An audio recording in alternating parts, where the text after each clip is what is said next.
Ouais, merci beaucoup, merci pour l'invitation et bonjour à toutes et à tous. Je m'appelle Julien Ablin et je viens de monter une nouvelle équipe de recherche au Centre de recherche en cancérologie de Lyon. Et mon laboratoire s'intéresse à la biologie du mélanome et en particulier à la signalisation et à l'adhésion dans le mélanome métastatique. Et pour aborder ces domaines, nous nous appuyons sur des modèles in vivo dans le poisson zèbre.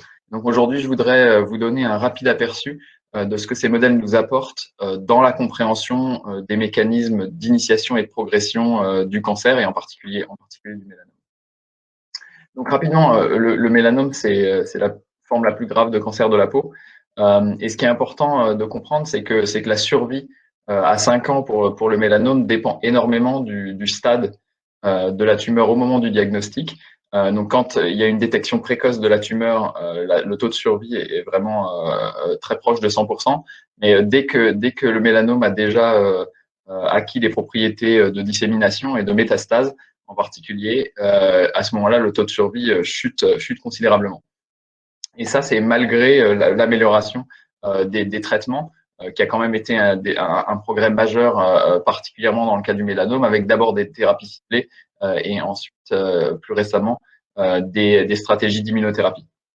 Donc, il reste, malgré vraiment ces progrès thérapeutiques considérables, il reste plusieurs défis, en particulier l'absence de thérapie ciblée pour certains sous-types de mélanome, en particulier certains sous-types génétiques.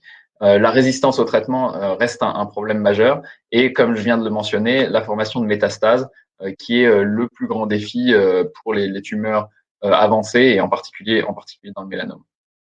Et donc, je voudrais vous donner quelques exemples qui illustrent ces différents aspects qui, en particulier, utilisent le modèle du poisson zèbre.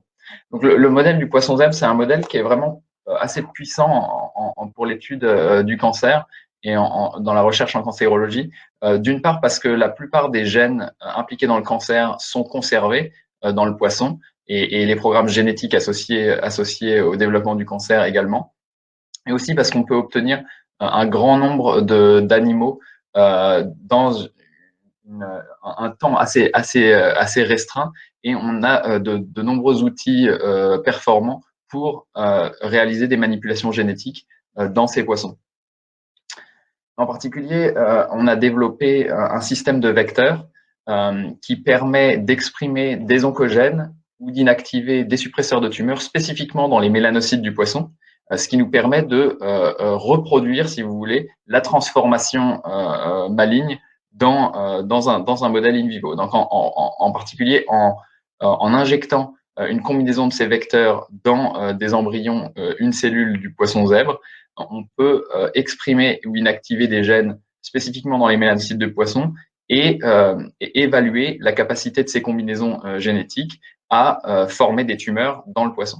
Et donc, on a réussi de cette manière-là à reproduire l'essentiel des génotypes trouvés dans les tumeurs humaines, et donc reproduire la génétique des tumeurs humaines et la génétique du mélanome dans un modèle in vivo.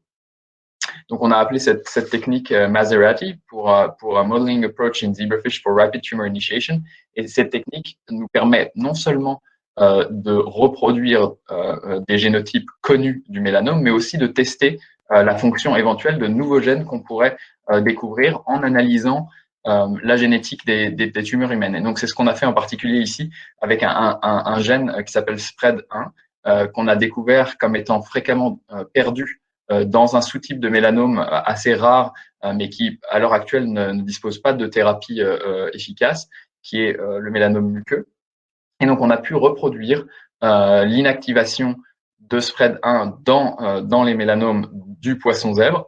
Et donc, vous pouvez voir en haut ici une image de à quoi ressemble un mélanome dans le poisson zèbre, ici au niveau de la queue. Et on avait constaté que la perte de SPRED1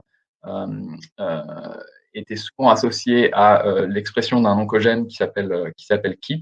Et donc, on a pu reproduire les génotypes trouvés chez les patients dans le poisson zèbre et étudier finalement le rôle de SPRED1 dans le développement de la tumeur. Donc ici, ce que je vous montre, c'est que en effet, la perte de SPRED1 accélère la formation des tumeurs qui dépendent de KIT dans le poisson zèbre. Et donc, on a pu prouvé finalement que spread 1 était un nouveau suppresseur de tumeur dans le mélanome en utilisant ce modèle poisson.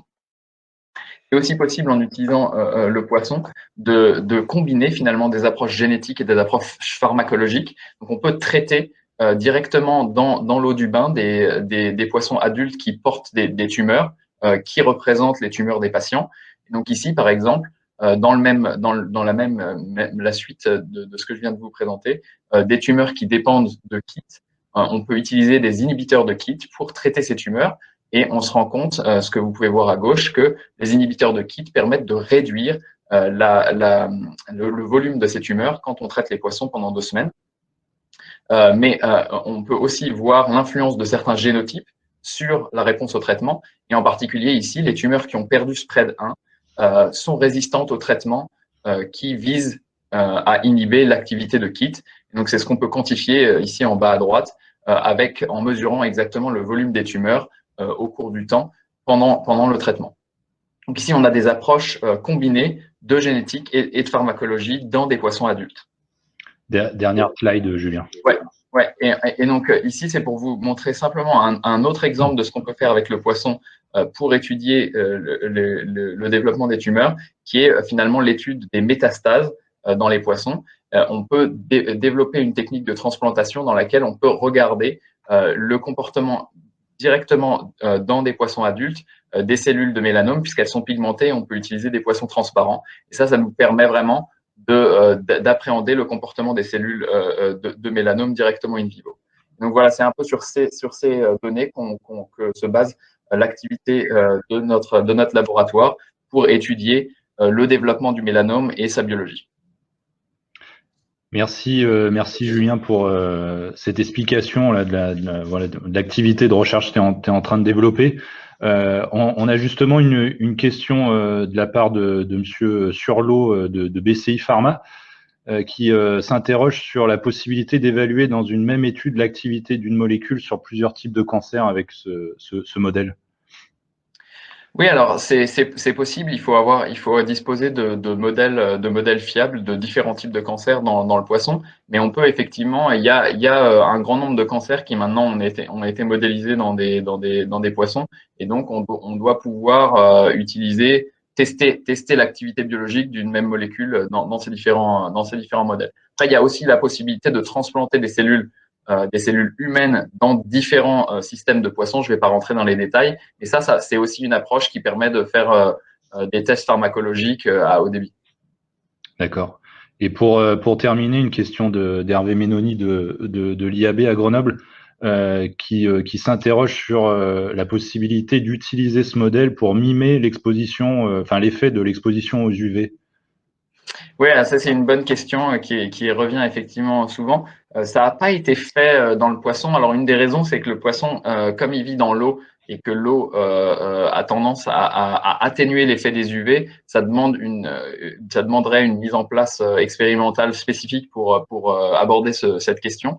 Mais étant donné que la biologie des mélanocytes en particulier est très conservée dans le poisson, on peut imaginer que ce serait un bon modèle pour justement se poser cette question de l'influence des UV sur la biologie des mélanocytes et la transformation tumorale dans ce lignage cellulaire. Très bien. Si vous avez d'autres questions à l'attention de Julien, n'hésitez pas à utiliser le fil question et il pourra vous répondre par écrit ce coup-ci dans le fil question. Donc merci encore Julien. Merci beaucoup.